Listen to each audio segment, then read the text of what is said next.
예, 안녕하십니까. 예, 반갑습니다. 올해 이제 우리 5공채 시험이 이제 시작이 돼서요. 지금 여러분들이 1차 시험 준비하시느라고 정신이 없을 그럴 시기입니다. 예, 그런 시간인데, 자, 우리는 이제 그 올해 초수 준비하시는 분들, 그 다음에 비전공자, 이런 분들 대상으로 한, 우리가 이제 학원 커리큘럼 보게 되면 3월 달에 3월 중순 이후에 이제 예비 순환이 시작이 되죠. 우리 신림로 학원 전체가 다 마찬가지입니다. 그래서 커리큘럼을 보게 되면 예비 순환에서 이제 이론, 그 다음에 1순환에서 이론 정리가 끝나요. 그 다음에 이제 2순환에서 이제 연습 문제, 그 다음에 마지막 모강, 이렇게 이제 흐름이 가게 되는데, 저는 이제 그 예년에도 쭉 그래 왔습니다만, 제 강의의 목표는 초수, 그 다음에 비전공자인데 공부를 하긴 했는데 뭔가 미흡하고 이런 분들, 그런 분들을 1년 동안에 1년 과정을 통해서 우리 기출문제 있잖아요. 오공채하고 외교원 그 기출문제까지 내가 풀 수 있는 정도로 가자. 1년 안에. 그러니까 올해 솔직히 말씀드려서 올해 1년 동안 경제학을 초수생 내지는 비전공자 분들 모시고 1년 안에 가서 합격할 수 있다. 그거는 자신이 없어요. 시간이 부족해요. 그래서 일단 어디까지가 목표다? 여태까지 기출문제 나온 기출문제까지는 내가 풀 수 있다. 그럼 기출문제까지 풀 수 있으면 사실은 이제 어떻게 돼요? 완전한 장비가 갖춰진 거예요. 그 다음부터는 이제 자기가 자기 페이스에 따라서 자기 계획에 따라서 문제 풀고 할 수 있게 되죠. 그래서 수태 우리 경제학은 1년에 처음 초수생분들은 1년에 안 돼요. 시간이 좀 필요하단 말이에요. 근데 물론 이제 경제학 전공하신 분들 대부분이죠. 우리 준비하시는 분들이. 예, 그런 분들 같은 경우는 학교에서 이미 미거시 국제경제학을 다 정리가 됐으니까 시험에 맞춘 공부가 예비순환, 일순환, 문제풀이, 모강으로 끝을 낼 수가 있는데 우린 쉽지가 않단 말이에요.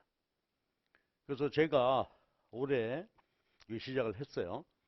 그래서 이제 첫 번째 특강, 예비순환 전에 첫 번째가 이론 정리입니다. 경제학 기초이론에서 이론편 해서 이론을 미거시 국제경제학 정리를 한번 싹 하고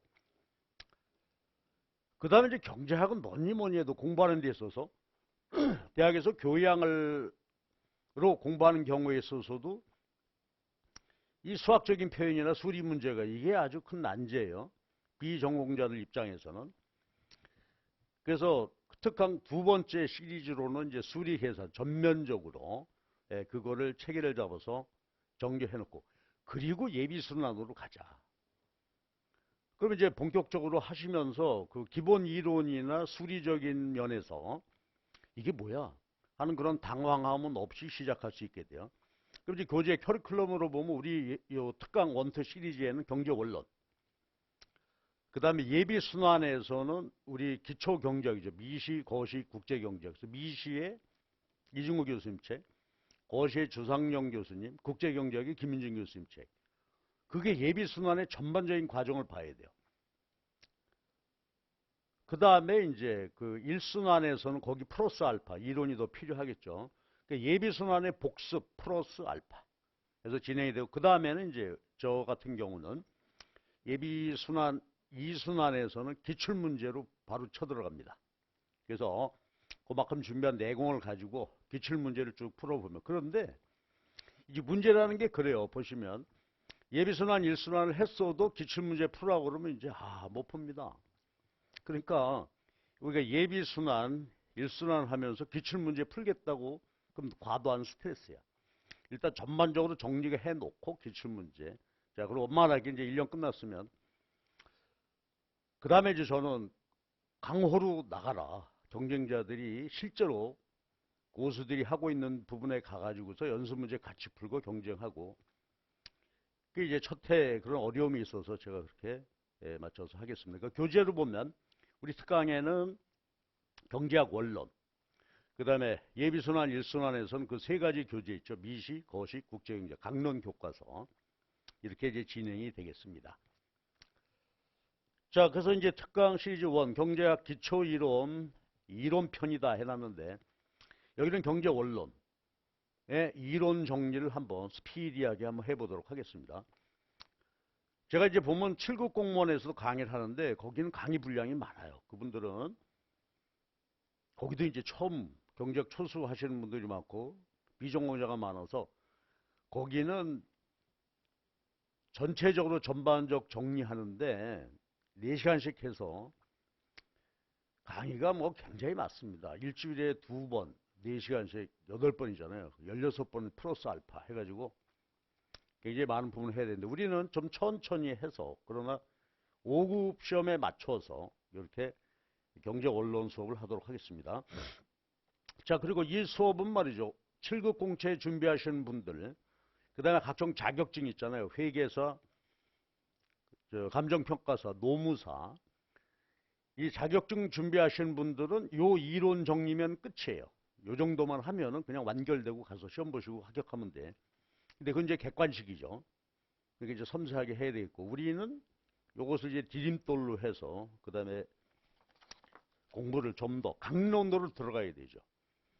경제 원론, 강론 이렇게 들어가는데, 자, 우리 이제 원론 중심에서 얘기를 하는데, 우리가 이제 기출문제, 실제로 객관식 시험 보는 공유 회계사 문제나 감정평가사, 여기도 경제 원론만을, 만 공부하기 좀 미흡한 부분이 있거든요. 그것까지 보완해서 할 것이고, 우리 5급 공채 하시는 분들은 이게 이제 기본이다. 이렇게 보시면 되겠어요. 자, 여러분 이제 경제 언론 공부, 그런데 자, 이런 말씀 드릴게요. 내가 5급 공무원 시험 준비해서 한 1년 동안 정규 커리큘럼을 예를 들어서 학원으로 보게 되면 예비순환 저 순환 거쳐가지고 4순환 과정을 전부 겪었다. 그런 분들은 이 강의 들을 필요 없습니다. 이 강의 들으실 필요가 없고 초수나 하여튼 비전공자 분들인데 이게 도대체 내 작년 1년 하긴 했는데 가닥이 안 잡힌다. 그런 분들은 처음부터 시작해야 돼요. 예비순환 가서 또 헤매는 것보다는. 그래서 여러분들이 작년 1년 공부를 제대로 해서 이론 어느 정도 한 분들은 이 강의 시간 낭비입니다. 들으실 필요는 없으세요. 자, 그럼 이제 경제학 전체 이제 미시, 거시, 국제경제학 이렇게 되어 있는데요. 현재가 경제 원론으로 보게 되면 국제경제학, 국제경제학은 다시 무역이론하고 국제수지이론으로 나뉘어지게 되겠죠. 그래서 국제무역이론은 요거는 말이죠. 개별시장 중심으로 분석하는 거예요. 그러니까 개별 소비자가 어떻게 행동하냐, 개별 공급자, 그 다음에 개별 시장의 균형, 요소시장도 개별 근로자, 개별 기업, 자본도 마찬가지고요. 개별 시장 중심으로 쭉 분석해 가는 거예요. 그러니까 여기서 이제 수요 공급, 우리가 흔히 고등학교 때서 여러분 아는 개별 시장의 수요 공급 이론을 배우는 것입니다. 엑스제라고 할게요. 특정 재화 또는 특정 요소, 팩터. 우리가 생산 요소를, 생산에 들어가는 요소를 팩터라고 하죠. 3가지 요소가 있어요. 노동, 자본, 토지 등 자연자원. 그 요소 시장 이렇게 보게 되고요. 그래서 개별 시장 분석에서는 생산물과 그 3가지 생산 요소, 요 시장을 개별적으로 다루게 돼요. 그러니까 개별 근로자, 개별 저축자, 전부 인디비주얼, 개별에다가 시장도 인디비주얼. 거시는 한 나라 전체 거시 경제죠. 그러니까 한마디로 말해서 여기서는 국민소득 결정 이론입니다. 우리가 흔히 얘기하는 GDP죠. 한 나라 전체 총생산, 총소득이 어떻게 결정될까? 그럼 요 개념은 뭐냐면요. 개별 시장, 개별 요소를 어그리게이트한 거, 총합한 그런 개념이 되겠죠. 그러니까 우리가 이제 우리나라 안에서 1년 동안 거래되는 생산물의 가짓수가 한 2만여 개 이게 된다고 그래요. 그러면 그것의 개별 시장 전부 총합한 개념이죠. 그 거시경제도 수요 공급이에요. 근데 이건 어그리게이트 디맨드, 어그리게이트 서플라이. 총 수요 총 공급이야. 국산품 전체에 대한 수요 공급. 그래서 물가가 결정이 되고요. 플러스 레벨 결정이 되어지고 GDP의 크기가 결정이 돼. 그러면 생산물의 시장 가치가 소득이 되는 거죠. 이게 거시경제 이 분석이요. 그런데 한 나라 국산품 전체에 대한 수요와 공급을 분석하기 위해서, 특히 공급을 분석하기 위해서는 어떻게 될까? 생산이니까. 우리나라 전체 노동시장, 전체 금융시장을 고려해 봐야 되겠죠. 그래서 거시경제는 이제 총체적인 분석이다. 그러니까 개별 시장은 요 X라는 개별 상품의 거래량, quantity equilibrium. 요건 개별 상품의 균형 가격, equilibrium price. 개별 중심으로 하는 거고, 총합한 소득이에요. 그럼 이제 국제 경제를 다뤄야 되는데 지금 개방 경제죠. 그럼 우리가 개방 경제다, 대외 경제를 놓고 보게 되면 두 가지 측면이 있어요. 무역 있죠. 재화와 용역을 수출, 수입한단 말이야. 근데 재화와 용역의 수출입이라고 하는 것은 미시경제학적으로 분석하면 되겠죠. 글로벌 이코노미 하게 되면 우리가 지금 반도체, 스마트폰 쓰는 것이 국내 시장에 국한되어 있는 게 아니라 삼성에서 반도체 만들 때 어때요? 세계 시장 전체 수요를 감안하고 하지 않겠어요? 자동차 마찬가지고 요새 다 마찬가지야. 그러니까 요거는 국내에서 이루어지는 수요 공급의 논리를 국경을 터서, 그렇죠? 나라와 나라 사이에 거래되는 거, 이걸 분석하게 되니까 이건 미시경제학의 응용이라고 볼 수 있겠어요. 그래서 이제 어떤 책에는 미시경제 응용편, 그 뒤에다가 무역이론 이렇게 다루고 있단 말이야. 그 다음에 국제수지론, 요거는 개방거시경제라고 보면 되겠어요. 무역이론은 그러니까 미시경제학의 응용이고, 국제수지론은 개방거시경제 분석이다. 그럼 이게 이런 얘기예요. 간만 한번 접어봐요. 총수요, 우리나라 국산품에 대한 수요. 보시면 우리가 지금 삼성 반도체가 만들어가지고 국내 파는 거하고 외국에 파는 거하고 어떨 것 같아요? 삼성 갤럭시도 마찬가지죠. 국내 파는 거 외국 파는 양이 수십 배, 수백 배가 될 수 있지. 그러니까 국제 수지, 예를 들어서 수출한다고 해봐요. 또 우리가 수요하는 것 중에는 우리가 독일 맥주 신나게 마시죠. 외국 상품 들여다가 소비한단 말이야. 그러니까 한 나라가 전체 소비하는 거, 수요하는 것에는 우리가 생산해서 내다 파는 거, 수출도 있고, 또 외국에서 생산한 걸 들여다가 우리 또 가만 보게 된 그 뭐 애플 매니어들 있죠. 아이폰, 삼성 갤럭시 안 사는 사람들도 있단 말이야. 자, 그러니까 수출 수입해. 그러면 수출 수입할 때 어떻게 돼요? 수지, 수입과 수출에 따라서 수입과 지출이 발생하겠죠.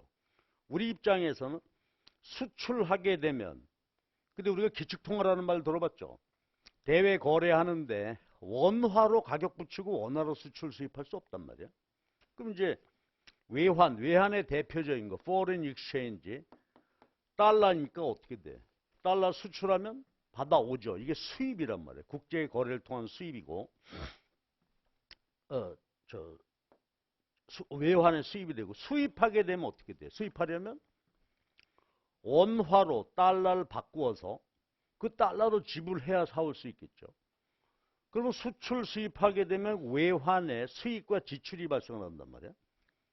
수출하게 되면 외환의 수입, 재화 용역을 수입하게 되면 지출이 발생하게 되겠죠. 그 국제 수지, 대외 거래에 따른 수입과 지출이 국제 수지가 된단 말이에요. 그러니까 국제 수지는 대외 거래에 따른 수입과 지출이다. 그런데 대외 거래가 요걸 우리가 경상거래라고 하죠. 무역거래란 말이야. 근데 거래가 여러분 어때요? 다른 나라와 거래가 일어났는데 수입과 지출 발생하는데 경상거래 말고 자본거래가 있단 말이에요. 자본거래 한번 보실래요? 요게 이제 경상수지, 경상거래라고 하고 자본수지가 있어요. 자본거래. 가장 대표적인 게, 물론 이제 그때 가면 구체적으로 얘기를 하겠습니다만은, 자본수지가 크게 보면 세 가지예요. 직접 투자. 그러니까 우리 삼성이 미국에다가 공장을 짓고 중국에다가 반도체 공장을 짓죠. 그게 직접 투자야. 투자하러 돈 들고 나가는 거죠. 그런 거 하게 되면 GM 대우 하게 되면 우리나라 대우 자동차 그전에 우리 국적의 회사였는데 이게 불어나게 생기니까 GM이 와가지고서 자동차 인수해서 경영 활동을 하고 있잖아요. 이게 직접 투자예요. 자본 거래를 보게 되면 직접 투자하러 돈이 왔다 갔다 하고 또 이제 우리가 가장 강력하게 크게 고려해 봐야 될 게 증권 투자죠. 자본 자유화 그래. 자본 시장이 개방되어 있단 말이에요. 그럼 자본 시장이 개방되어 있다는 말은 뭐다? 우리나라 주식 채권 사러 외국에서 들어오고 또 우리는 우리대로 외국의 주식 채권 투자하러 나가기도 하죠. 이게 포트폴리오 투자, 증권 투자. 자본 자유화라는 게 그 나라 증권 시장을 열어놨다는 얘기예요. 그래서 우리가 지난 정권 초기에 뭐 동학개미, 서학개미 그러잖아요. 서학개미, 우리 돈을 가고 나가. 자, 이런 것을 보는 것이 또 하나가 뭐냐면 기타 투자라고 그래가지고 차익과 상환이에요. IMF 때 여러분 잘 모르겠지만 IMF 때 우리가 근 200억 달러 빌려왔단 말이에요. 빌려온 거죠. 갚아야 되죠. 이게 기타 투자예요. 그러면 재화와 용역의 수출입하는 거래가 있고 자본 투자를 통해서 들락날락하는 거죠. 그러면 경상수지와 자본수지 합친 것이 국제수지예요. 그럼 개방경제니까 자본거래도 일어나고 경상거래도 일어나게 되니까 이 국제수지를 포함해서 거시경제를 분석하는 거. 그래서 이게 개방거시경제 분석입니다. 그러니까 미시, 거시, 국제경제, 무역은 미시경제학의 응용이고 국제수지로는 개방경제 이론이다. 이게 우리가 앞으로 할 거예요. 그렇죠? 이게 우리가 할 건데 대개 객관식 문제에서는 대개 이 한 50%, 여기서 한 20%, 여기서 한 30%, 20, 그래서 여기가 10. 그냥 일반적으로 제가 말씀드리는 거예요. 7907 시험도 그렇고 대개 자격증 시험에서 이렇게 비중이 돼요. 그런데 이렇게 보면 말이죠. 경제학을 미시, 거시, 국제학으로 나뉜다. 그러니까 이게 뭐 칸막이가 돼 있나? 그렇지 않습니다. 이 논리가 넘나들면서 그렇죠? 미시경제 분석할 때 거시적인 분석 개념도 필요하고 여기 뭐 당연히 미시경제학적인 개념이 필요하죠. 그래서 경제학은 말이죠. 미시, 거시 우리가 해당 그 주제를 분석하기 위해서 이렇게 나누어서 분석하지만 이론 체계로 보면 전반적인 하나의 논리 체계 안에서 분석이 왔다 갔다 하게 된다고 그래요. 그래서 제가 이제 경제학 강의하면서 즐겨 쓰는 말이 체계 잡기. 경제학의 체계를 잡자. 그럼 거시나 국제경제학도 다 수요 공급 이론으로 풀죠. 자, 하기 때문에 그 체계를 잡는 것이 중요합니다. 그래서 우리는 이제 미시, 거시 이렇게 나누어서 진도가 나가지만은 미시경제에서 했던 논리가 거시경제에 그대로 적용이 되고요. 그 다음 미거시 논리 분석이 여기 적용이 되고 하기 때문에 이거 뭐 난 거시만 할 거야. 특히 이제 객관식 하는 분들 그런 분들 있죠. 어디서 많이 출제가 돼요. 난 50점만 맞으면 되니까. 과락만 면하면 되겠다. 어느 부분만 하면 돼요. 가. 그렇게 할 수는 없을 거 아니에요. 그렇죠? 서로 엮여 있는데 총체적으로 이해가 돼야 돼요. 자, 그래서 이런 것인데 이제 갈래를 지어서 차근차근 해 나가야 되는데 뒤에서 얘기했지만 이 경제학이 우리한테 스트레스를 주고 부담 주는 이유는 뭐냐면 교재를 보면 말이죠. 어떤 책이든지 보면은 다른 책은 어때? 말과 글로 서술, 약간의 표 이런 정도인데 경제학 책을 펼치면 불쾌하기 짝이 없죠. 맨 수식에다가 그래프로 분석한단 말이에요. 강의를 해봐도 어때요? 칠판에. 한글은 없어. 맨 그래프하고 뭐. 경제 이론을 공부하기 위해서 우리는 수리적인 감각, 그 다음에 그래프로 표현하고 그걸로 분석해야 된단 말이에요. 특히 오공채는 답안에다 그림을 그려줘야 돼. 수리적인 모형, 수리적인 그 논리를 써줘야 되고 그러니까 경제학 공부하기가 쉽지 않다. 객관식 하시는 분들도 그런 수리적이나 그래프적인 이해가 되어야 문제를 풀 수 있단 말이에요. 되게 객관식 문제는 자격증이나 7급 공무원이나 마찬가지 1분 안에 한 문제씩 풀어야 돼. 1분 안에. 그러니까 말이죠. 공부를 처절하게 해놔야 된단 말이죠. 오공채는 더 말할 거 없죠. 그렇죠? 다 논리체계를 써서 또 계산 문제 나오면 답을 구해줘야 되고, 그래서 우리는 전면적인 그렇죠 논리체계를 이해해야 된다. 자 하는 것이란 말이에요. 자 그래서 이제 우리 경제언론 교재를 보게 되면 맨 처음 시작인 말이죠. 경제와 경제 문제, 뭐 일반적인 얘기 시작하겠죠. 도대체 경제가 뭐냐? 경제학은 경제 문제를 다루는 게 경제학이 되겠죠. 그러니까 도대체 경제 문제가 뭐야? 또 경제 문제를 해결하기 위한 경제 체제가 있겠죠. 우리가 알고 있는 게 자본주의와 사회주의. 요 얘기를 간단하게 이제 보고 들어가는 것이죠. 그래서 1장에서는 경제 문제, 그 다음에 경제 체제. 요거는 동서고금을 통해서 경제 문제는 있을 거 아니에요. 단군 할아버지 때도 해결해야 될 경제 문제는 있을 거란 말이에요. 그걸 체결해. 자, 해결해야 돼. 어떤 체제를 가지고. 그럼 이거부터 간단히 얘기하면 원시공산사회 어떻게 돼요? 단군 할아버지 때 원시공산사회니까 뭐야? 그쵸? 더불어 생산하고 더불어 소비하고 분배도 네 거 내 게 없는 거예요. 같이 생산했으니까. 그러니까 지금 공산사회에 가까운 게 우리 가족경제라고 보면 되겠죠. 가족 구성. 이제 경제에서는 그걸 가계, 하우스홀드라고 하니까 아버지가 벌어오고 엄마는 살림하시고 여러분은 냅다 써 제끼고 그렇죠? 어떻게 얼마나 노고 고생하셨어요. 엄마는 살림을 순두부찌개 마시는데 어떻게 끓이셔서 관심 없단 말이야. 이게 공산체제죠. 네 거 내 거 없어요. 근데 이제 이게 부족의 범위가 넓어지고 인구가 높아짐에 따라서 경제 문제를 해결해야 될 거란 말이에요. 그래서 중세는 봉건체제.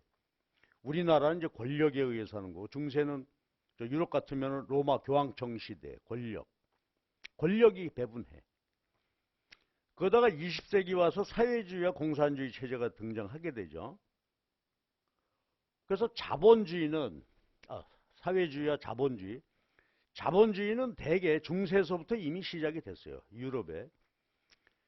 동양에는 자본주의 세상이 열린 게 200년이 채 안 됩니다. 일본만 해도 그렇고 중국 경제도 마찬가지고.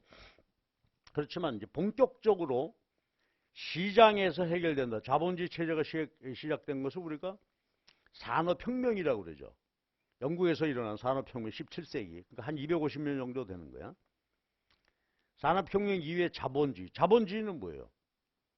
각자의 이해가 서로 옳고 권력이 너 이렇게 해결해 줄 수 없어요. 그러니까 어떻게 돼? 시장에 의해서 자율적인 해결하는 체제가 자본주의죠. 시장에서 해결하려는데 그러니까 시장이라고 하는 것은 누구나 자유롭게 가서 사고 팔고 해야 될 거 아니에요. 그러니까 자본주의의 전제가 되는 것은 뭐예요? 민주주의란 말이에요. 그러니까 자유민주주의가 자본주의 하나의 체제라고 보면 되겠어. 근데 우리가 지난 정권에 좀 논쟁이 있었죠. 민주주의인데 자유민주주의 할 거냐? 지난번에 문 대통령은 자유자를 빼자. 그냥 민주주의 하자. 그럼 인민민주주의도 웃으시는 거고. 이제 우파에서는 기겁을 했죠. 아니 민주주의에 자유가 없으면 어떡해. 좌파에서는 야 민주주의 자본주의 해놨는데 자유롭게 해놓으니까 승자 독식 그렇죠. 1대8 뭐 9대8 이렇게 배분이 불균등해지니까 시장에 맡기는 것이 이게 옳지 않다. 사람이 사는 세상, 더불어 사는 세상. 인민민주주의 뭐 여러 가지 복잡한 얘기지만 그냥 간단하면 제가 얘기하는 거예요. 그런데 자본주의는 그렇죠. 자유민주주의. 그래서 시장은 자본주의인데 이제 자유민주주의 정치적으로는 이렇게 가는 것이고요. 근데 이제 어떻게 돼? 사회주의 체제는 자유민주주의 거부한다면 막스. 이제 시장에 맡겼더니 뭐 독점 가고 독점이 다 먹어가고. 그래서 이제 사회주의 체제가 등장하게 되는 거죠. 그럼 사회주의 체제는 뭐겠어요? 경제 문제를 그렇죠. 당국의 계획 경제란 말이에요. 근데 그냥 직관적으로 보더라도 물론 이제 유능한 어떤 시스템이 있어가지고 계획하에서 경제가 원만하게 돌아갈 수 있으면 좋은데 그게 여의치 않단 말이에요. 계획은 비효율을 가져오게 되고 계획하에서 더더군다나 사유재산제도가 허용하지 않잖아요. 그러니까 어이씨 내가 열심히 일해봐야 효율이 떨어지게 되는 거죠. 그래서 결국 지금 공식적으로 이건 다 사라지게 되고 자본주의. 그러면 자본주의는 시장에서 해결한다. 모든 경제 문제를. 자 이렇게 해서 이건 마무리가 된 거예요. 사실은. 체제 경쟁은 끝났죠. 이제. 그러면 경제 문제가 뭐냐? 이것만 보죠. 유임을 간단히 뭐 보고 지나가면 여러분 아는 문제예요. 사멜슨이라고 하는 세계적인 경제학자가 있었는데 사멜슨 교수님이 경제원론, 그건 뭐 20판 가까이 발행이 되었던 세계적인 경제원론 책이었어요. 여기서 딱 정해. 뭐가 문제냐? 세 가지다. 무엇을 얼마나 생산할 것인가. 아이템 선정해야죠. 얼마나 수량을 결정해야지. 그 다음에 어떻게. 뭔가를 생산하기로 결정했어. 아이템 선정했고 수량이면 그 다음에 어떻게 돼? 어떻게 해야 돼? 잘 해야 되죠. 효율적으로 해야 된단 말이에요. 그 다음에 세 번째, 누굴 위해 생산할 것인가 하는 것은 무엇을 얼마나 어떻게 잘 선택하고 수량도 아주 필요한 만큼만 하고 가장 효율적으로 생산해 놨는데 그 다음에 뭔지. 그렇죠. 그 생산에 참가하는 사람들에게 분배가 돼야 될 거 아니야. 그래서 이게 무엇을 얼마나 생산할 것인가, 어떻게 생산할 것인가. 그럼 예를 들어서 말이죠. 쌀 먹고 살아야 되니까 제일 중요한 거예요. 쌀 생산하기로 하자. 얼마나 백가마다 어떻게 할까? 뭐 열심히 해야죠. 딴짓 안 하고 효율적으로 생산했어. 근데 여기 생산에 참가한 사람 있죠. 농부 아저씨 있죠. 그렇죠? 또 요즘처럼 얘기해 본다면 컴바인 빌려주고 경운기 빌려준 아저씨도 있고 땅 주인이 있잖아. 그러니까 근로자, 노동자, 자본과 지주들에게 쌀 백가마를 어떻게 나눌 것이냐 하는 거예요. 그럼 요 두 가지가 요게 뭐예요? 요게 자원 배분입니다. 그 다음에 이 생산된 생산을 어떻게 누구를 위해서 생산했냐, 누가 가져갔냐 하는 것이니까 이건 소득 분배예요. 그러니까 경제 문제가 이렇게 크게 나누면 둘로 나뉘어진다. 자원 배분의 문제와 분배의 문제. 그래서 우리가 사멜슨 교수님이 이렇게 세 가지 문제다. 자, 크게 묶어서 경제 문제는 뭐라고요? 자원 배분과 소득 분배 문제다. 그러니까 요거는 당군 할아버지 때나 지금이나 문제예요. 그렇죠? 어떻게 우리 사회 구성원들 열심히 잘해서 해가지고 잘 나눌 것이냐. 이건 동서고금 경제 체제와 관계없는 경제 문제다 이거지. 그럼 하나씩 덧붙여보자고. 자원 배분 어떻게 되겠어요? 효율적으로 해야 되죠. 뭘 생산할 것인가? 사회적으로 꼭 필요한 거 해야지. 필요도 없는 거 생산하는 거 안 되잖아요. 필요한 만큼 생산. 가장 잘. 그러니까 요거는 왜 이것을 고민해야 되냐면 희소성 때문이다. 그렇지. 자원이 넉넉하다면야. 그렇죠. 우리 집에 가족만 놓고 보더라. 아버지가 벌어오는 게 한 달에 한 1억씩 벌어오시더라. 그러면 엄마 살림하기 참 좋죠. 무엇을 소비할까? 생각나는 대로. 눈에 띄는 대로. 얼마나. 소비하고 지칠 만큼. 어떻게 소비해? 편안하게 소비하면 돼. 그럴 수가 없단 말이에요. 왜? 희소성의 법칙. 자원은 상대적으로 부족하다. 인간의 욕망에 비해서. 그러니까 자원 배분의 효율성이, 그 다음에 분배는, 이게 중요하잖아요. 사회 구성원 공동체가 뭔가를 생산했는데 어떻게 분배해야 되겠어요? 공평하게 분배해야 되겠죠. 근데 여기서 논쟁이 있습니다. 공평하다는 거 한번 생각해 볼래요? 쌀 100가마를 근로자, 자본가, 지주가 요소를 제공해 생산했는데 어떻게 나누는 것이 공평하겠어요?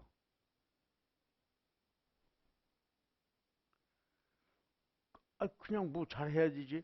잘해야 되는데 이게 두 가지가 이제 상충되는 가치가 있게 자유냐 평등이냐 이거지. 자유주의자 뭐예요? 아까 자유민주주의 했던 게 자유가 바로 그거야. 자유는 뭐야? 자기 능력과 노력만큼 네가 하여튼 하는 대로 또 타고난 천품이 능력이 뛰어나면 또 그대로 열심히 자기 능력과 노력에 의해서 그렇죠. 예. 분배를 받자 하는 게 자유주의자야. 평등주의자들은 야 네가 아무리 능력이 뛰어나고 노력을 많이 했다 하더라도 세상에 우리가 생산한 걸 네가 90개 가져가고 우리 10개만 나누라 그건 좀 더불어 사는 세상에서 좀 그렇지 않냐 라고 문제제기 할 수 있겠잖아요. 자유냐 평등이냐의 갈등이 있게 되지. 이게 프랑스 혁명이야. 피해 혁명이 몰아치는 것입니다. 싸우게 되면.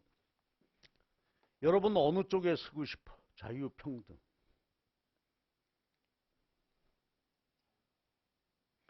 젊은이들은 다 이거죠. 자유. 그렇죠. 내 팔은 내가 흔든다 이거요. 그렇죠. 내 능력권 내가 열심히 노력을 해서 하여튼 내 거 사유재산 인정받을 수 있으니까 하자. 근데 나이를 먹고 이제 여러분이 어느 정도 흔히 말하는 기득권이 돼요. 한 40대 50대 되면 그땐 마음이 좀 따뜻해져야 되겠지. 야 내가 내 능력 노력 발휘해가지고서 많이 얻었는데 옆에 보니까 아우 저분들은 여의치가 않아. 그럼 어떻게 돼? 내 거 좀 쓰세요. 이게 평등이란 말이야. 자유와 평등의 갈등이에요. 근데 이게 뒤집어지면 골치 아프지. 젊은이들이 평등하자 하자 그리고 나이 먹어서 자유 그건 좀 엇갈리게 된다. 사회적 가치도 그렇고 하여튼 갈등이야. 그래서요 소득 분배 문제는 이 갈등이 있어요. 근데 자본주의는 사유재산을 인정하는 것이니까 어쩔 수 없이 어때? 능력과 노력에 의한 분배가 1차 분배예요. 그걸 기능적 분배라고 그래요. 자본주의는 1차 분배, 능력과 노력에서 분배가 되고 그것이 너무 불균등해지면 어떻게 한다? 그러면 재분배를 하게 되는 이게 자본주의 체제가 되겠습니다. 1차 분배, 2차 분배 이렇게 돼요. 자, 그럼 이제 경제학, 경제 문제 놓고 보는데 그럼 이제 경제학이죠. 이런 문제를 해결 방안을 찾아내는 게 경제학인데 그렇다면 경제학의 주 관심사는 뭐가 될까? 그렇죠. 자원 배분의 효율성이 되겠죠. 소득 분배 공평성에 대해서는 갈등이 있어요. 그러면 자유적인 소득 분배를 아니면 평등적인 논리로 갈 것인가 하는 것은 국민의 선택이에요. 좌파 우파란 말이에요. 근데 대개는 흔히 민주주의가 잡혔다 하게 되면 이렇죠. 한 10년 간격으로 정권이 왔다 갔다 하는 거. 우리나라 그렇죠. 이명박 대통령 그 전서부터 보면 이렇게 엎치락뒤치락 한단 말이에요. 우리는 동양에서 유일한 민주주의야. 일본만 해도 왔다 갔다 하지 않아.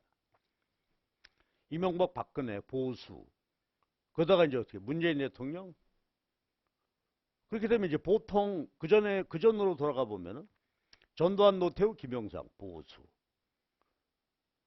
또 김대중 할아버지 그다음에 노무현 진보 좌파 그다음 이명박 박근혜 그다음 문재인 근데 문재인 대통령은 정권 재창출 못했죠.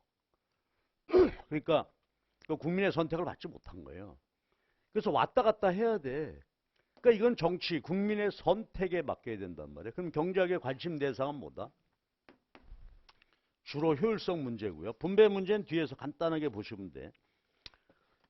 그러면 경제학에서 말하는 자원 배분의 효율성은 뭐냐? 경제학에서 말하는 효율성은요, 요거 중요합니다.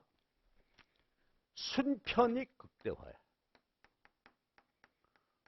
모든 경제 행위, 사실은 경제 행위뿐만이 아니라 여러분 개인적인 것도 마찬가지인데 순편익을 맥시마이즈 하는 것. 순편익은 뭘까? 편익에서 비용을 뺀 것이죠. 그러니까 여러분 친구하고 소주 한 잔 마셔도 돈 들어가잖아요. 그러면서 친구랑 소주 마시는 이유가 뭐야? 그쵸? 그쵸? 만나서 서로 이야기도 하고. 그러면 기본적으로 볼 때 친구하고 소주 약속 전화 왔는데 그래 만나자. 뭐예요? 비용보다는 편익이 높다고 생각하니까 만나는 건데 비용이 크다면 나 오늘 바쁜데 꽁무니 빼겠지. 요게 커야 돼. 그러니까 순편익이 어떻게 돼야 돼? 플러스가 돼야 일단 효율적인 선택이 된 것이죠. 근데 우리가 여기서 이제 볼 게 있어요. 경제학에서 두 가지를 보셔야 되는데, 첫 번째는 토탈 총편익의 총순편익, 그러니까 총편익에서 총비용 뺀 거, 그게 아니고 경제학에서 관심 뭐냐면 한계예요. 마지널입니다. 한계 편익과 한계 비용 중심으로 분석을 한다. 한계 개념. 그러니까 이 한계 개념이 바로 뭐냐면 미분 개념이고 수학이 들어오는 거예요. 그 19세기 한 중반 때부터 경제학에 수학이 들어왔단 말이에요. 그럼 한계라는 것은 뭐냐면 이런 거예요. 친구랑 소주 마시는 얘기를 해보자. 친구가 저녁에 말이죠. 학교에서. 아니면 전화해가지고. 야, 오늘 소주 한잔 할래? 그러죠. 대바람. 야, 우리 오늘 한 소주 10병 먹고 필름 끊겨가지고 집에 못 들어갈래? 그러진 않잖아. 바로 그게 한계란 말이야. 소주 한잔 할래? 그럼 이제 한 잔이 아니라 최소 소비 단위가 한 병이니까. 그럼 편익 비용 분석하겠죠. 그래. 편익이 더 큰 것 같아. 오케이. 그래서 마셨어요, 이제 한 병을. 그다음 한 병이 끝나갈 무렵에 우리 어떻게 해요? 야, 한 잔 더 할래? 그렇죠? 한 잔 더 할래? 이때부터 사고가 발생을 하는 거예요. 그냥 헤어지지. 한 병 더 할래? 가만히 생각해서 그래, 한 병 더 하자. 그럼 한 병 더 하는데 어떻게 돼? 편익이 비용보다 크다는 얘기죠. 다 마시고 야, 한 병 더 할래? 그래도 여기까지는 이성적이야. 한 병 더 하자고? 그래, 그럼 더 해. 근데 이 다음서부터 이제 어떻게 돼? 한 병 더 할래? 그걸 많이라고 묻냐 임마? 무조건 시켜야지. 그건 이제 맛이 간 상태야. 그럼 보세요. 소주를 여기까지만 놓고 볼까요? 3병을 마시는데 처음부터 소주 3병의 편익 비용을 따지는 것이 아니라 어떤 행위가 한 단위씩 추가될 때마다 편익 비용, 편익이 커. 편익 비용, 편익이 커. 그렇게 한다는 얘기예요. 그러니까 뭐야? 미분 개념이죠. 델타 Q야. 한 단위 소비 늘릴 때 증가한 순편익. 이게 플러스면은 오케이. 마이너스가 되면 중단하자. 이렇게 된다 이거지. 그러니까 이게 정확히 뭐예요? 이게 미분 개념이란 말이에요. 그렇죠? 그래서 편익 비용 분석 순편익으로 간다. 그래서 총 개념이 아니고 한계 개념. 자, 그다음에 두 번째 볼게요. 편익은 다양하게 나타나죠. 편익은 소비자라면 친구랑 소주 마셔서 느끼는 만족감 효용이라고 포괄적으로 얘기해 볼 수 있겠고요. 영화 볼 때 편익은 뭐야? 재밌다. 기업의 편익은 뭘까? 그렇죠. 매출액이죠. 생산해서 팔았을 때 매출이고. 우리가 이제 경제 주체를 가계, 기업, 정부라고 한다면 정부의 편익은 뭘까? 그렇죠. 정부가 국민 세금 받아가지고 살림하는 거니까 국민 전체 후생이 되겠죠. 이거 우리가 흔히 얘기하는 소셜 웰페어로 말 사회 후생.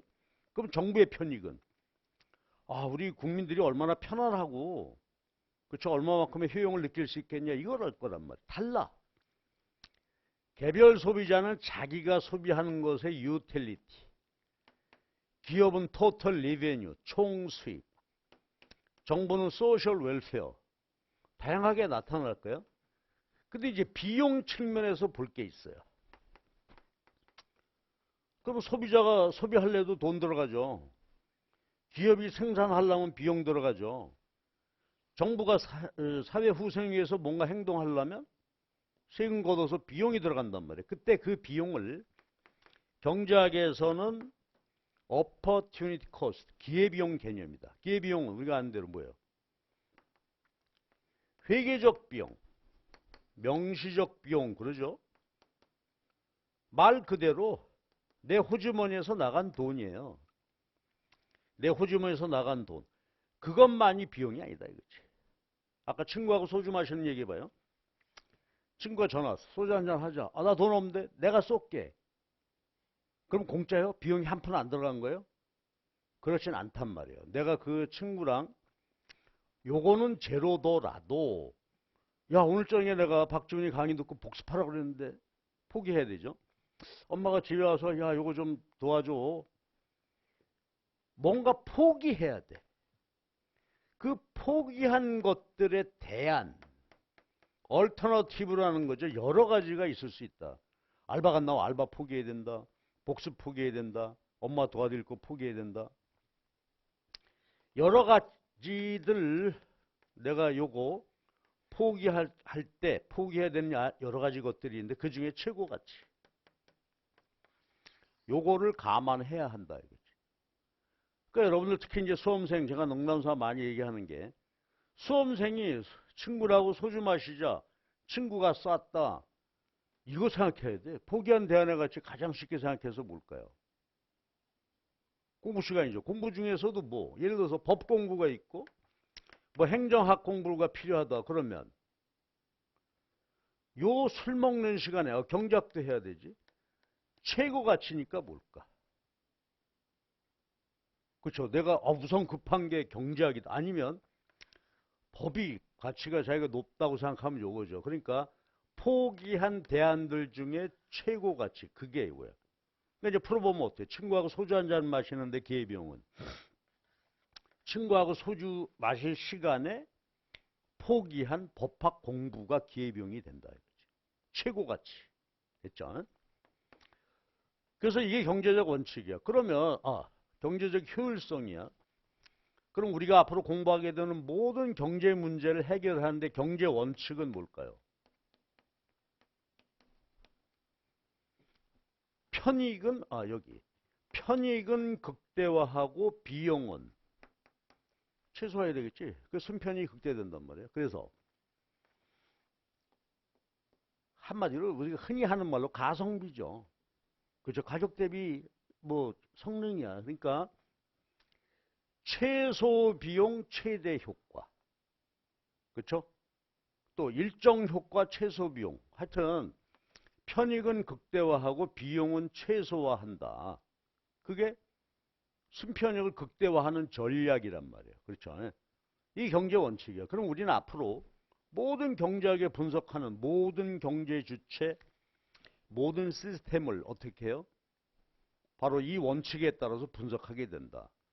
근데 수학적으로 보면 극대화니까 극대화 논리는 수학 미분해서 0 찾으면 되는 거야. 그 이제 그때 가서 하시기로 하고. 이게 경제 문제, 자원 배분의 효율, 분배 공평성. 근데 그 중에 경제학이 주로 대상으로 하는 것은 효율성 문제인데, 그렇죠. 순편익 극대화, 한계로 따져서 그리고 경제 원칙이 요거다 이거예요. 그래서 이런 정도 보시고요. 그다음에 매몰 비용 얘기가 하나 있죠. 매몰 비용은 뭐냐면요. 요건 사전적으로 생각해 봐야 되는 거죠. 사전적으로 해야 되나 말아야 돼. 이거 생각해 고려하는 것인데 매몰 비용은 매몰될 때 기분 좋아요, 나빠요? 불쾌해. 그쵸? 뭔가 매몰됐어. 선코스트. 과거 선택을 통해서 이미 비용은 들어갔는데 지금 와서 보니까 잘못된 선택이다. 그럼 어떻게 해야 돼요? 기꺼이 포기해야 되죠. 이것도 맨날 드는 농담입니다. 여자친구하고 둘이서 영화 보러 가기로 했어요. 5분, 10분, 15분 지나도 재미가 없어. 팝콘은 냅다 짜기만 하고. 그럼 서로 얼굴 보다가 어떻게 돼야 돼? 나가자. 그래서 나가서 딴 거 해야 되죠. 그걸 야 네가 먼저 보자고 그랬지. 뭐라고? 기꺼이 포기해야 돼. 이게 매몰 비용입니다. 그러니까 사회적으로도 매몰 비용이 있겠죠. 사회적으로 어떤 사업을 프로젝트를 했는데 옛날에 그런 게 있어요. 여러분 잘 모르지만 우리 사회적으로 아주 그거 있죠. 공항을 짓자든지 또 태양광 사업을 주로 해서 재생에너지 쪽으로 가다든지 선택을 했는데 나중에 보니까 그게 잘못됐으면 어떻게 돼? 기꺼이 포기해야 된다. 그런 개념이 되겠고요. 그 다음에 이제 경제학적 사고의 기초다 해놓고 박스 하나. 요거 그냥 한번 읽어보십시오. 이게 자본주의 시장 경제에서 보는 세계관이야. 모든 경제 주체는 자신의 셀프 인터레스트를 위해서 행동한다 이거지. 이기심이야. 셀프 인터레스트. 이게 좀 아쉽지만 우리의 본성이 그래. 뭔가를 봤을 때, 아, 우리가 이타스님, 야, 너 많이 힘드냐? 오늘 회사에서 월급 받아가는데, 아유, 나는 보니까 저 친구가 지난달에 어머니도 돌아가시고, 뭐, 불행한 일, 내 월급 가져가. 그러지 않잖아요. 다 이기심이란 말이야. 그 불타는 이기심이 아니면 움직이지 않아요. 두 번째가, 모든 합리적인 선택은 한계적으로 이루어진다. 바보가 아닌 다음에 어떻게 돼? 한계적으로 행동해봐야 된다 이거죠. 쌀 한 가마 사도 1년치 쌀 사요? 엄마가? 그렇지 않단 말이야. 옛날에는 1년치 쌀을 샀어요. 저 어릴 때는. 귀하니까. 이게 가을이 되면 쌀값이 뭐 폭등할 수도 있었거든요. 그전에는. 지금은 그렇게 안 한다. 한계, 그 다음에 어떤 선택이든지 포기하는 기회비용이 존재한다. 우리 그거 생각해 봐야 돼요. 공짜는 없어요. 뭔가 포기하는 것이 있단 말이야. 그 다음에 비교의 분업하는 것이 유리하다. 내 잘하는 거 하다. 야구팀을 꾸릴 때, 그쵸? 이승엽은 타자 열심히 때리고 박찬호는 던지고, 그게 사회적으로 볼 때 자발적 교환. 그 다음에 제일 중요한 게 시장 스스로의 조정을 통해서 모든 문제가 해결된다. 이게 어떻게 보면 서양적으로 보면 예정조화론. 하나님 맡겨두면 다 잘 조화될 거야. 하나님이 뭘 통해서? 시장을 통해서. 이런 개념이란 말이야. 그러니까 당국이 계획하는 것보다 시장에 맡기자 그런 얘기죠. 근데 시장이 이제 효율적이긴 한데 완벽하진 않다. 이게 시장 실패야. 완벽하게 모든 문제 다 해결할 수는 없다. 그럼 정부가 개입해야죠. 근데 정부도 완벽한 정책 수단이 있는 게 아니잖아. 정부도 실패할 수 있지. 그 다음에 이제 마지막이죠. 효율성, 분배 공평성 동시에 이루어지기 어렵다가 아니라 이루어지지 않는다. 그렇게 되죠. 그러니까 여러분 공무원 되려고 하잖아. 5급 공무원. 대한민국 최고 공무원 되려는 이유가 뭐야? 시장 실패를 내가 해결하겠다는 거예요. 이게 장난이 아닙니다. 시장에 해결할 수 없는 문제를 해결하고자 하는 정부 조직이에요. 그러면 정부 조직 공무원들은 어떻게 되겠어? 그렇죠? 대한민국에서 제일 똑똑하고 제일 헌신적이고 그래도 어떻게 돼? 이기심보다는 이타심이 앞선 분들이 공무원을 해야 돼. 공무원이 일반 국민하고 똑같이 행동하면 어떻게 될까? 그건 난장판이 된다고요. 공무원은 유능하고 헌신적이어야 합니다. 유능한 사람 뽑으려니까 시험을 보는 겁니다. 자, 이렇게 됐고요. 2장이 경제학 방법론이에요.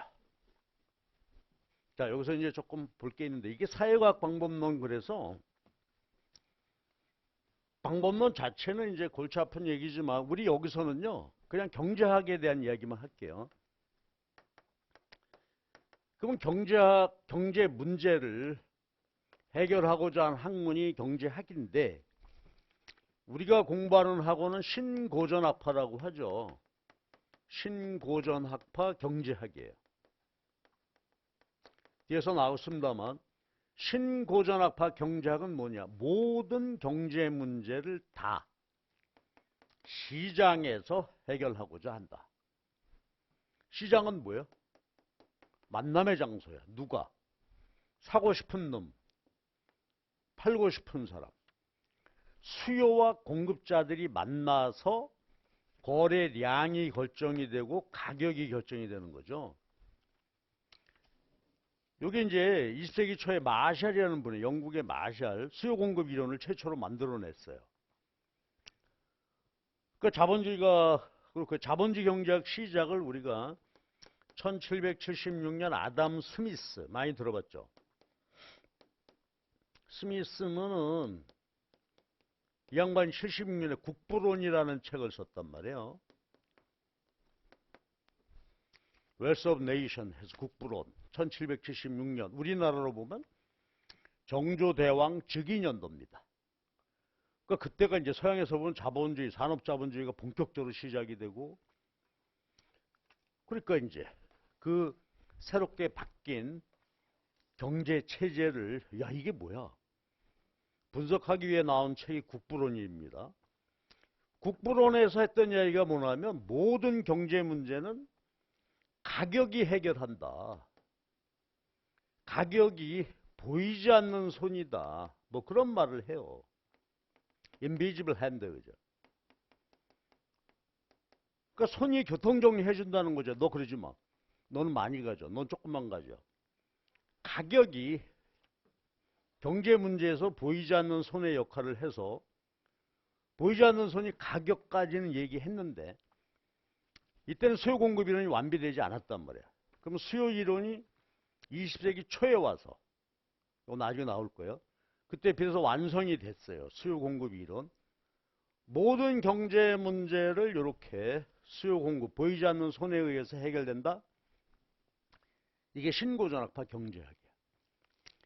그러면 신고전학파 경제학에 대해서 약간의 이제 소개 그 정도 보면 되겠죠. 그럼 경제학이라는 게 뭐냐? 경제 문제 해결하기 위한 학문이다. 스미스로부터 시작이 됐다.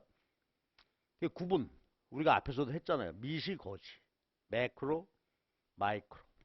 실증 규범, 실증은 이론 경제학이에요. 사실관계 규명이고 규범 경제학은 그 실증 경제학을 기초로 해서요. 경제 문제 해결책을 제시를 하는 거예요. 흔히 말하는 가치 판단. 아, 내 생각엔 이걸 이렇게 해야지 해결해야 될 것 같아. 주관적인 판단이 들어가 있는 거예요. 근데 그 주관적인 판단, 정책, 이것도 실증 경제학에 기초해야 되겠죠. 경제 이론에 근거해서. 그 다음에 부분균형, 일반균형. 부분균형. 시장이 균형인데 쌀 그러면 요 시장 하나만 별도로 존재하는 것처럼 보고 분석하자. 근데 쌀 시장하고 영향 주는 게 쌀 시장 그 자체만으로 해결이 돼요? 요새 쌀 안 먹죠? 뭐 먹는 거예요 도대체? 쌀 소비량이 3분의 2로 줄었단 말이에요. 지금 한 10년 전에 비해서. 딴 거 뭘 먹겠지? 예를 들어서 빵 먹는다. 빵 시장 같이 봐야 되죠. 또 쌀 생산에 필요한 것은 논, 뭐 비료, 농자재 그런 것까지 같이 봐야 되죠. 그래서 상호 영향을 주고받는 시장을 동시 고려해서 분석하는 것을 일반균형이라고 해요. 일반균형 분석. 그럼 앞에서 얘기한 것인데 거의 대부분의 거시경제학은 일반균형 분석이 되겠죠. 금융시장, 외환시장, 생산물시장, 노동시장 뭐 한꺼번에 분석해야 되니까. 거시가 주로 일반균형이고요. 정태, 동태라는 말이 나오는데 정태는 스테이틱, 동태는 다이나믹이야. 정태는 at this time. 지금 요 주어진 시점에서 수요 공급이 어떻게 결정되고 가격이 어떻게 되냐 하는 것이고 동태 경제학은 타임 패스, 시간의 흐름을 따라서 분석이 이루어져야 되는 거예요. 한번 생각해봐. 동태 경제학이 뭐가 있을까? 우리가 분석하는 것은 거의 다 정태 분석이야. 근데 동태 분석의 예는 경제 발전론, 경제 성장 이론 이런 것들입니다. 경제 발전론 우리가 60년대 지금 한 60년 지났을 때 세계 경천동작에 바뀌었죠. 어떤 단계를 거쳐서 발전해 왔느냐 그런 거고 성장은 실질 GDP 증가를 경제 성장이라고 해요. 그럼 연도별로 다르지만 부피 크기는 커져 왔죠. 근데 성장률은 다르죠. 그 왜 그럴까? 시간의 흐름을 따라서 이게 동태야. 그러니까 동태 분석은 이제 거시경제학에서 경제 성장 이론 주로 거기서 다뤄지게 되겠죠. 발전론은 관심 아니야. 왜? 발전했어. 그러니까 발전론은 우리나라 6, 70년대 교수님들의 관심사였어요. 야, 어떻게 하면 우리나라를 세끼 밥 먹는 나라로 만들 수 있을까? 발전 전략을 짜고 그분들이 오늘 우리 여기까지 끌어다 놓은 거예요. 그렇죠? 경제정책 그 당시에 공무원들 이분들이 80년대 초반쯤 오니까 이제 먹고 사는 걱정은 없어. 세끼 첫 목표는 벗어나게 됐단 말이야. 요즘의 관심사는 이제 성장론이 되겠죠. 자, 그 다음에가 신고전학파 경제학이 이렇게 일단 보니까 어때? 어떤 물건 쌀 사고 싶다 팔고 싶다 하는 것을 말로 하는 게 아니라 어떻게 했어? 그림을 그리고 있잖아요.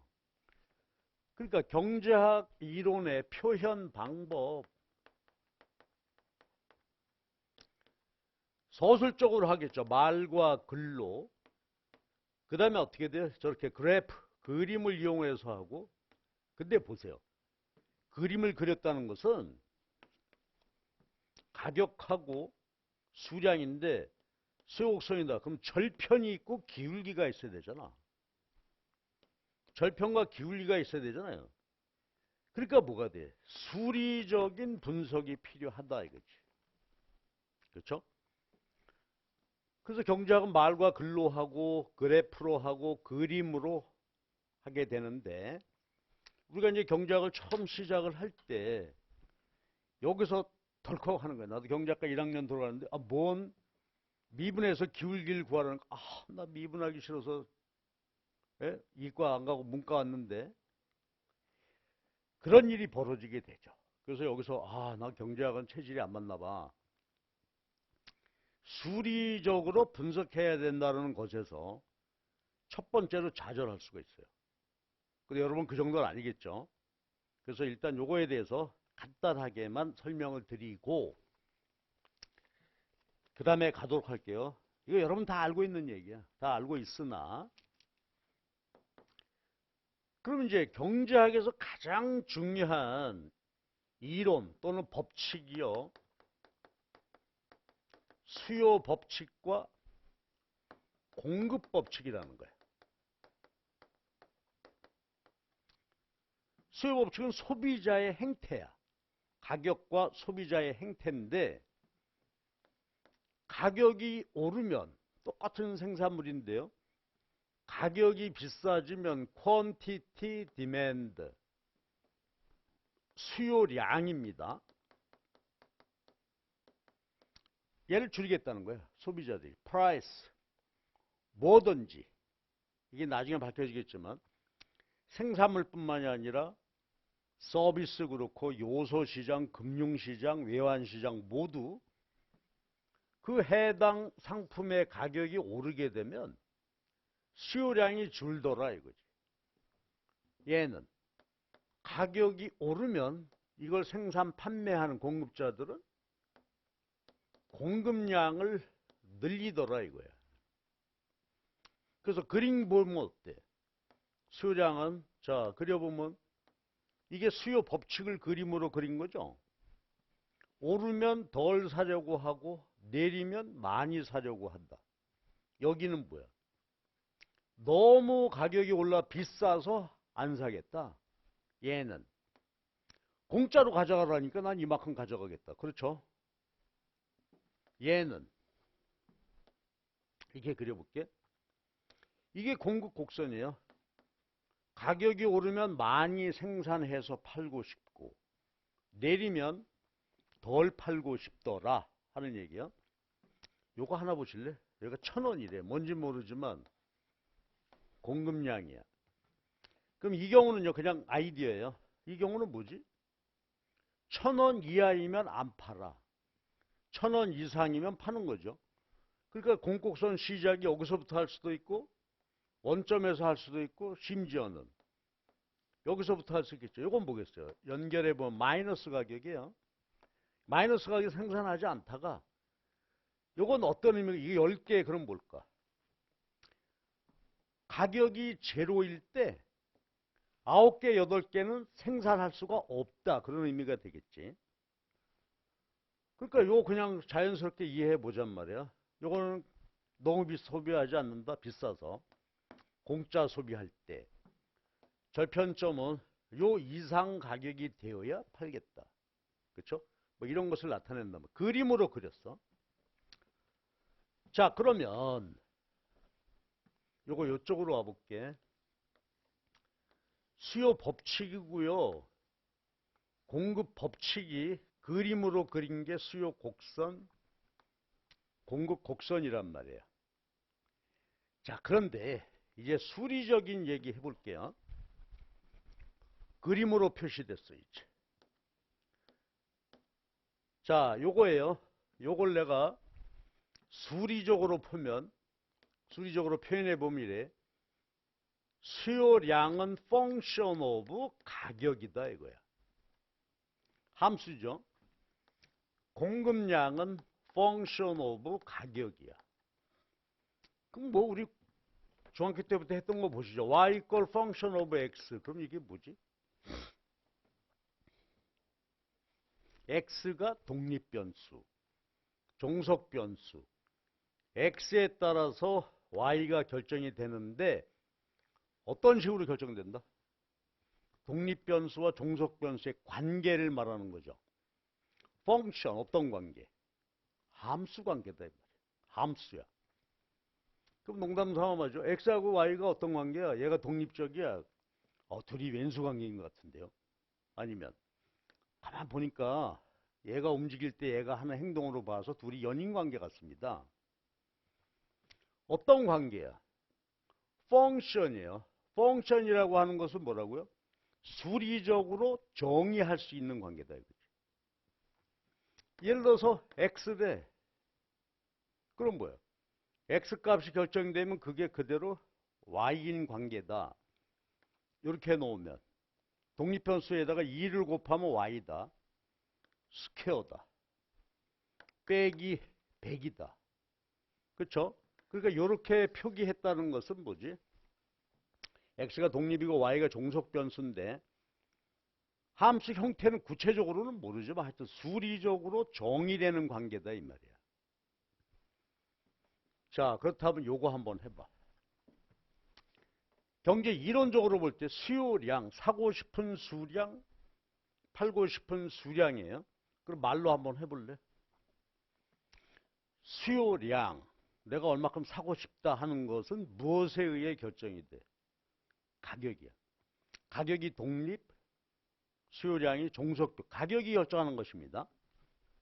요거는 공급량, 기업이 팔고 싶어하는 수량은 가격에 따라 결정이 돼요. 그러면 이제 살짝 이상해지지 않아? 우리가 수요 곡선을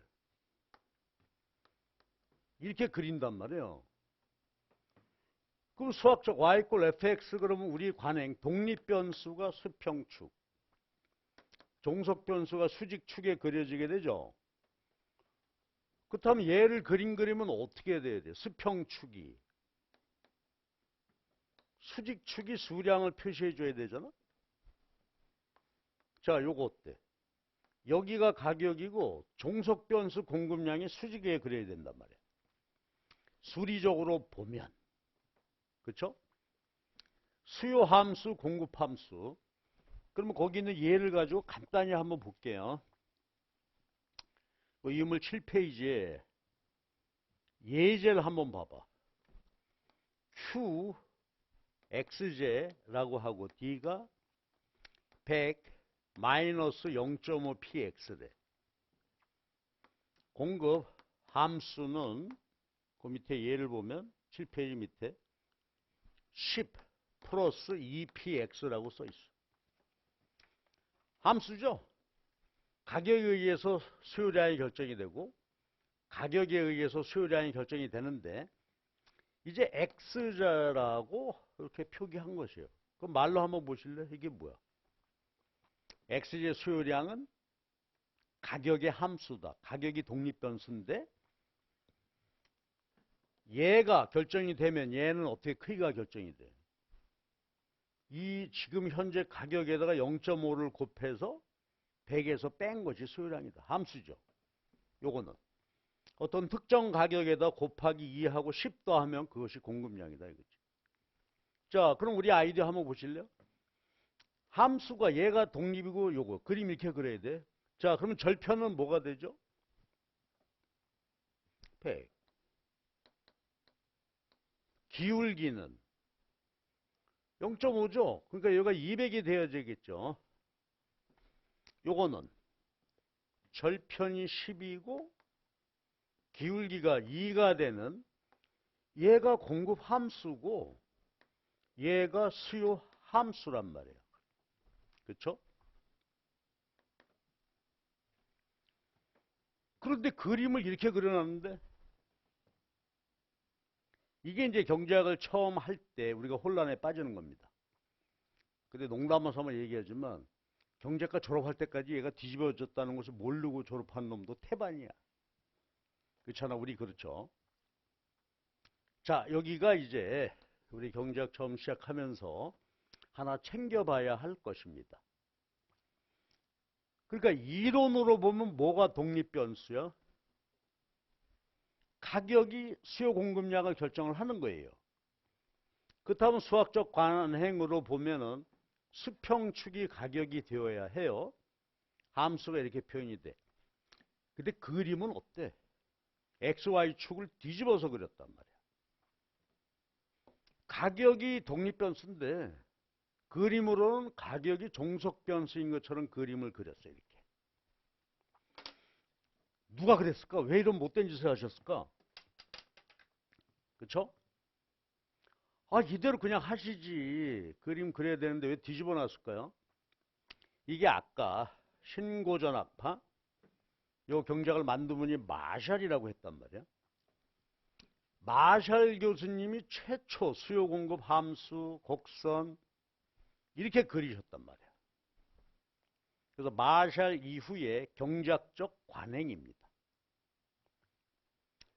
그러니까 우리는 시험 문제를 받아보면 말이야. 함수식으로 나오고 곡선이라고 해놓고 곡선식으로 써놓고 함수식이라고 그런다고요. 여기서 아주 한 방에 해치우자고. 자, 그러면 보세요. 수요 함수야. 근데 얘를 여기다 그림 그려야 돼. XY축이 뒤집어졌어요. 자, 갑니다. 그러면 이렇게 그려야 되는데 가격을 얘를 뒤집었으니까 요 식을 어떻게 될까? 수요 함수를 어떻게 해야 돼? 가격으로 정리한다. 한번 따라서 얘기해 볼래요? 어떻게 돼? 함수식을 가격으로 정리하면 곡선식을 알아낼 수 있게 된다. 이거지. 한번 해볼래? 암산 어떻게 해? 0.5에 px가 되고요. 빼기. 자, 여러분 이거 다 아는 얘기인데 내가 한번 확인하고 있는 것이고 혹시 되면 하면 이거 긴장하고 보셔야 돼. 그러면 얘를 이제 그림 그리려면 요걸 없애야 되겠죠? 없애려면 전체 식에다가 곱하기 2를 하면 없어지지. 그러면 어떻게 돼요? px 이퀄 200 빼기 2qxd 요게 된다. 요걸 우리는 뭐라고 해요? 디맨드 커브 수요 곡선이라고 한단 말이에요. 그치? 그럼 그림 그려봅시다. 요게 함수 그림이고요. 곡선식은 절편이 200이 됐네요. 기울기가 2가 되니까 여기 절편이 100이 되죠. 이게 디맨드 커브야. 그럼 보실래? 함수식하고 곡선식이 차이점이 뭐야? 기울기가 뒤집어져 있는 거죠. 함수식에서 기울기가 뭐가 된다? 수요곡선 기울기의 역수가 되는 것이지. 그렇지? 한번 보면 돼. 이거 어떻게 할까 이제? 여러분 한번 말해 줄래요? 어떻게 하지? 무엇으로 어떻게 한다고? 가격으로 정리한다. 그럼 어떻게 돼? 2px 이퀄 마이너스 10 x가 되는데 얘를 p로 만들어야 되니까 이 전체 식을 2로 나누면 마이너스 5 0.5의 qxs가 되죠. 이게 서플라이 커브야. 공급곡선 식이 된단 말이야. 그럼 그림 그려보실래? 수요 함수, 공급 함수는 이렇게 그려지는데 공급 곡선식 나왔으니까 어떻게 그릴까? 가격이 절편이 마이너스 5야. 처음이니까 연습 한번 해보는 거예요. 마이너스 5, 기울기가 0.5면은 이게 이제 공급곡선식이 되는데 기울기가 0.5라고 하게 되면 여기 절편은 얼마가 될까요? 그치? 그래야 높이 나누기 밑변 기울기가 되니까 이렇게 그려진다 이거지. 됐어요? 그러니까 보세요. 이론으로 보면 가격이 독립변수예요. 그림은 가격으로 정리해서 거꾸로 그려. 그러니까 여기 보면 여기 절편이 200, 100인데 여기 절편이 200, 100이 됐죠. 여기는 기울기가 2인데 여기선 0.5가 되고 좌표점이 이렇게 바뀌어지게 된단 말이에요. 자, 그런데 말이요. 수요 법칙과 수요 법칙을 예를 들어서 그림으로 그다음에 수리적으로 이렇게 가고 있는데 근데 요건 한번 이렇게 보실래요? 이거 쓰지 말고 그냥 한번 봐봐. labor demand, labor supply. 노동 수요량, function of 임금이야. 임금에 의해서 노동 수요량이 결정이 된단 말이야. 노동 수요량은 뭐겠어? 기업이 고용하고자 하는 노동량이죠. 얘도 마찬가지 function of 임금이야.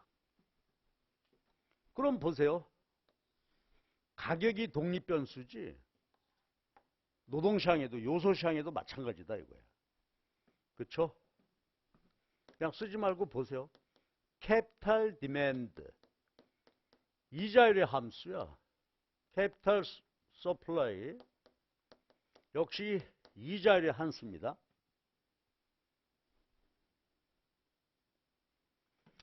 그리고 나중에 말이요. 이것도 있지만 금융시장이 있어. 외환시장인데 외환시장 하나만 더 해볼게. foreign exchange demand 가격의 함수입니다. 환율. 그러니까 봐봐요. 우리가 앞으로 분석할 게 생산물 시장, 요소 시장, 외환 시장, 금융 시장이라는 것도 있어. 채권 시장. 본드, 채권을 본드라고 하게 돼요. 수요, 본드, 공급의 이제 본드. 얘는 채권의 가격의 함수야. 채권 가격의 함수란 말이야. 그러니까 보시면 앞으로 분석하게 될 모든 시장, 요소시장, 생산물시장, 금융시장, 외환시장 모두 다 뭐가 독립변수야. 그 시장의 가격이 독립변수가 된단 말이야. 그렇죠? 그러면 그 그림을 그리면 어떻게 돼? 모든 시장에 노동시장이라면 임금, 자본시장 이자, 채권의 가격, 환율 그렇잖아요? 근데 그림은 어떻게 그려? 전부 뒤집어서 그린다 이거지. 그래서요. 여기서 이제 눈으로 보고 기억해 주시라고요. 생산물시장 수요 공급 함수 가격의 함수야. 요소시장 수요 공급이 요소 가격의 함수. 외환의 가격, 채권의 가격의 함수니까 수리적으로 보면 여기가 가격이 되고 여기가 수량이 되어야 되는데 모든 시장 다 어떻게 돼? 여기가 가격이고 여기다가 수량을 표시하게 된다. 됐죠?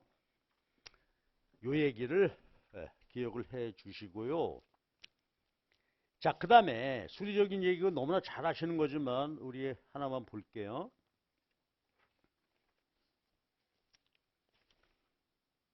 네, 이렇게 됐고요. 그런데 이제 자 정리를 해볼게. 이렇게 됐고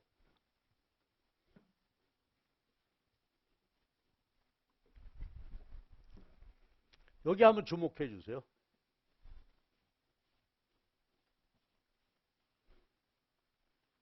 싹 지울게. 생산물시장 중심으로 이제 보는데 수요 함수와 공급 함수가 가격, 그게 독립변수가 하나만 있잖아. 독립변수가 하나만 있는데 자 소비하고자 하는 마음에 가격만 영향을 주겠어요? 가격만 영향 주는 것이 아니고 자 어디 볼까? 몇 페이지냐?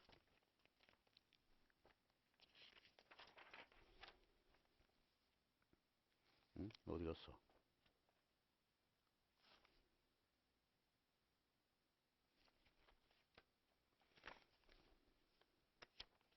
여기는 안 써 있구나. 자, 거기 봐주세요. 유인물 8페이지. 유인물 8페이지를 보게 되면 이런 얘기예요. Function of F, X만 있는 것이 아니라 Z도 있을 수 있지. 그러니까 뭐야? 독립변수가 하나가 아니라 여러 개일 수도 있죠. 그렇죠? 독립변수가 여러 개일 때야. 그럼 요거 보실래?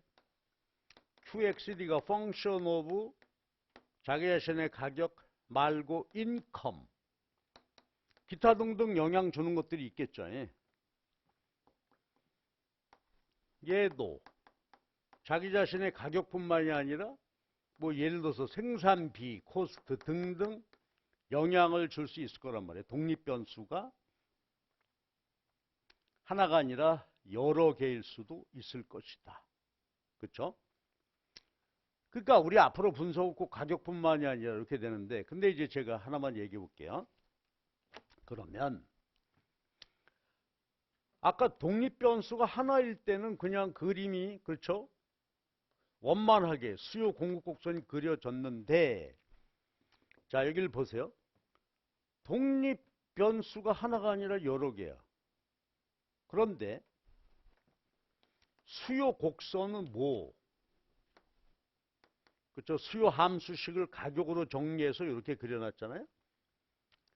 가격과의 관계만 그림으로 표현된 게 수요 곡선이란 말이에요. 가격과의 관계만.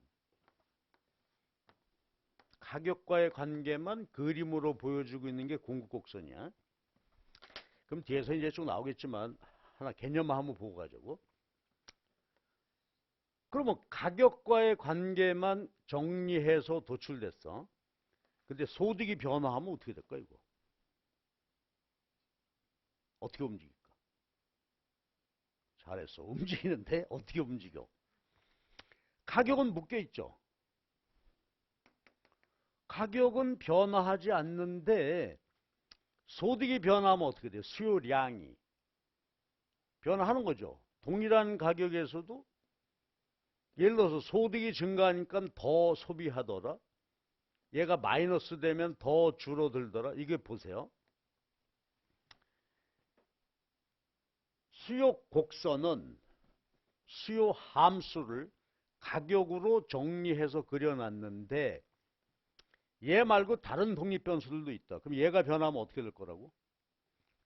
가격은 주어져 있어. 가격은 변하지 않는 상태에서도 더 많이 소비하고 싶다, 덜 소비하고 싶다 이렇게 되겠죠. 예? 요거 혹시 기억나요? 요런 변화를 뭐라고 읽지 우리가?